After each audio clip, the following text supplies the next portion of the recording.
Bonjour à tous et on se retrouve pour un nouveau débrief. Aujourd'hui on va débriefer cette confrontation qui s'est finie sur un match nul entre le Real Madrid et le Real Betis. Confrontation qui était réellement sans enjeu, mais pour les Madrilènes il y avait quand même cette échéance qui arrive, cette grande finale. Du coup fallait une répétition avant et le Betis était l'équipe idéale parce qu'ils sont 5e de Liga. Bien évidemment, juste avant que la vidéo commence, je compte sur toi pour t'abonner, liker et commenter et on va directement commencer.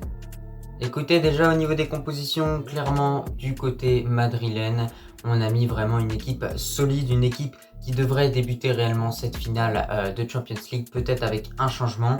Donc tout d'abord au goal, on avait Courtois, donc classique, défense assez classique également avec tout simplement Carvajal, Nacho, parce que Alaba a une surcharge musculaire, accompagné de Militao et en défenseur gauche Mendy.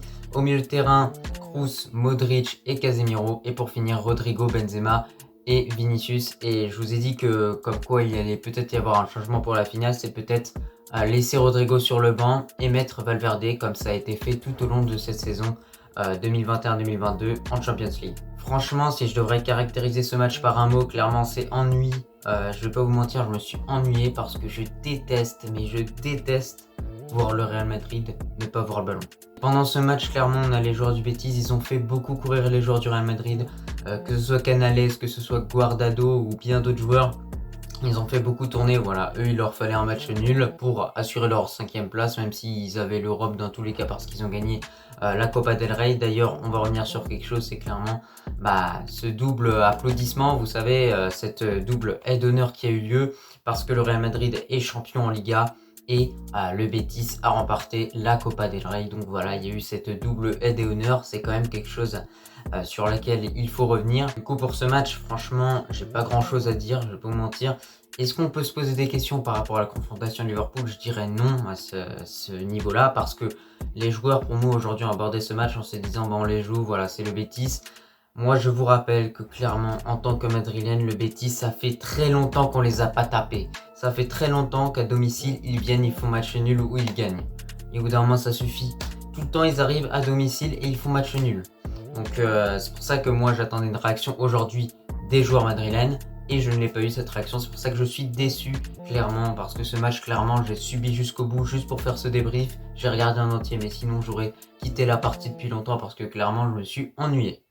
Voilà, il y a quelques joueurs quand même qui recommencent à revenir petit à petit. On a Modric voilà, qui régale toujours autant. Benzema, c'est pas du grand Benzema ce soir-là, mais ça n'empêche pas que dans les transitions offensives avec Vinicius, ils arrivent à bien se projeter. Vinicius, bon dribble, mais parfois il y a quelques erreurs de passe ou alors de dribble où il se fait reprendre par Sabali qui était très en place.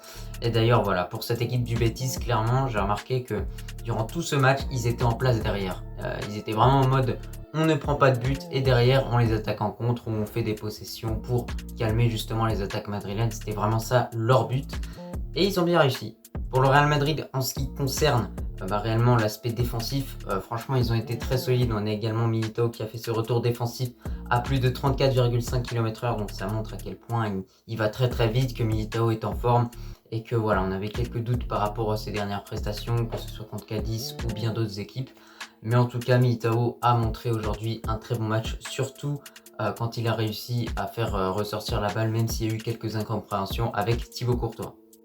Donc clairement ce match je vais pas en parler pendant des heures parce que je pense pas qu'il n'en vaut la peine. Maintenant pour le Real Madrid, est-ce qu'on peut se poser des questions par rapport à la confrontation Liverpool? Je vous dirais un grand non parce que il n'y a pas le même enjeu. Là on voyait clairement que les joueurs jouaient mais en fait sans vouloir se dépasser parce que si tu dépasses tes limites, il y a des risques de blessure et ça peut être vraiment dommage de perdre un Modric, de perdre un Vinicius sur un match comme ça contre le Betis qui n'a pas d'enjeu, qui est seulement une répétition. Maintenant voilà, aujourd'hui si je savais que le Real Madrid allait jouer comme ça, j'aurais préféré qu'Ancelotti nous tente à Hazard ou je sais pas quel joueur encore qui nous sort de son chapeau, mais en tout cas des joueurs qui allaient se dépasser et qui savaient qu'ils n'allaient pas être titulaires en finale de Champions League tout simplement. Mais voilà, c'est un match assez décevant dans l'ensemble. Le Real Madrid a eu quelques opportunités, pareil pour le Betis, mais voilà, moi maintenant ce qui m'inquiète quand même au niveau du Betis, c'est qu'à chaque fois ils viennent à domicile, ils font match nul. Donc au bout d'un moment, voilà, c'est des braqueurs, clairement il faut les prendre. Et il faut gagner les matchs contre eux parce que tout simplement on ne peut pas accepter à chaque fois d'être le Real Madrid et tout le temps quand le Betis y vienne, bah on fait match nul parce que peut-être que ça nous coûtera un titre de champion dans plusieurs années.